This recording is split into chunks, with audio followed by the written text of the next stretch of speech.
రాజ్యసభ సభ్యుడు సానా సతీష్ బాబు మరిన్ని జన్మదిన వేడుకలు జరుపుకోవాలని టీడీపీ రాష్ట్ర కార్యదర్శి డాక్టర్ వాసిరెడ్డి యేసుదాసు ఆకాంక్షించారు. కాకినాడ బోట్ క్లబ్ లో గల అన్నా క్యాంటీన్లో కాకినాడ రూరల్ టీడీపీ నాయకుల ఆధ్వర్యంలో రాజ్యసభ సభ్యుడు జన్మదిన పురస్కరించుకుని పేదలకు భోజనం పంపిణీ కార్యక్రమం జరిగింది. కార్యక్రమంలో టీడీపీ నాయకుడు పేరవతులలో బాబు అధ్యక్షత వహించగా టీడీపీ రాష్ట్ర కార్యదర్శి వాసిరెడ్డి యేసుదాసు ముఖ్య అతిథిగా పాల్గొని భోజనం పంపిణీ కార్యక్రమం ప్రారంభించారు.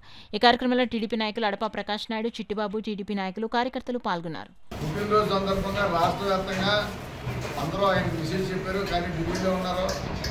ఇక్కడంతా పేద ప్రజల ఆనందం కోసం ప్రతి ఒక్కరు కూడా కోపం తీసుకోకుండా ఫ్రీగా భోజనం పెట్టి ఇటువంటి పుట్టినరోజు ఎన్నో చేసుకోవాలని, రాబో కాలంలో కూడా సానా సతీష్ బాబు గారు రాజ్యసభ స్థాయి నుంచి కేంద్ర మంత్రిగా ఉండాలని మేమందరం కూడా కోరుకుంటూ ఉన్నాం. ఎందుకంటే ఈ ప్రాంతవాసి ఇక్కడ పుట్టి ఇక్కడ పెరిగిన ఆయనకి పద్ధతిలో ఇక్కడ మంచి చెడ్లో మర్యాదలు అన్నీ తెలిసిన వ్యక్తికి ఈరోజు చంద్రబాబు నాయుడు గారు రాజ్యసభ ఇవ్వడం అదృష్టంగా భావించి వారిని మళ్ళీ కంటిన్యూ చేసి కేంద్ర మంత్రిగా ఉండాలని కోరుతా ఉన్నాం.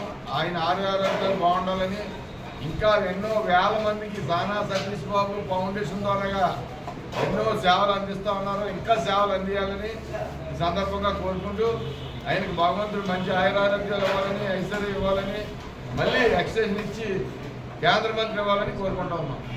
జై సతీష్ బాబు. జై.